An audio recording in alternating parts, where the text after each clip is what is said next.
are standing in the Roman art wing of the Waters Art Museum located in Baltimore, Maryland. Before us stands the sculpture Emperor Wearing a Toga. This sculpture would have originally stood in a place of honor in the form of Augustus, honoring the status of Emperor Domitian, who reigned from 81 to 96 AD. It is obvious just looking at this statue of Emperor Domitian that he held a position of power.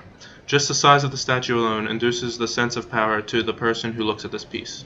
Exactly. The figure stands at 91 inches tall, or 7.5 feet, and is 30 inches wide, or 2.5 feet. The emperor is realistic in all senses except for his size. Other than that, everything is proportionate and accurate in depiction.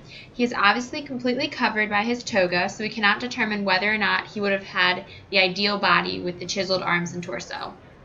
You briefly mentioned his toga, but it deserves a closer look.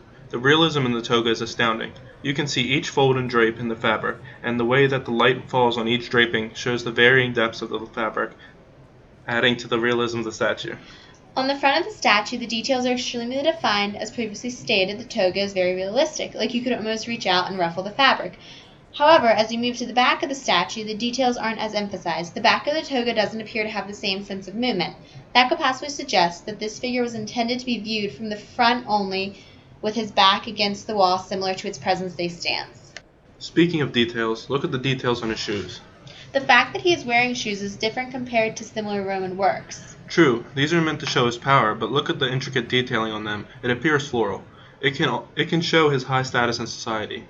This composition, Emperor Wearing a Toga, can be compared to the portrait of Augustus's general. It is obvious of their power. Augustus in his general's uniform and Emperor Domitian is holding the scroll in his hand. Other than their displays of power, both have togas draped around them. Both togas are extremely detailed and look like they are actually made of cloth and not marble.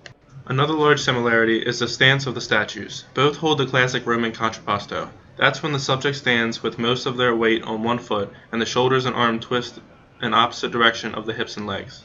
Despite Domitian being completely covered by the toga, you can tell his body is positioned in that stance. You see it in his feet, one in front of the other, and the bending of his right leg. It's also shown in the way his shoulders are positioned. Overall, the purpose behind this statue was to immortalize a great leader, which I feel was accomplished through this work. I also agree that they reached that goal because here we are, almost 2,000 years later, looking at this statue, a statue that has been in places of honor showing respect to this emperor.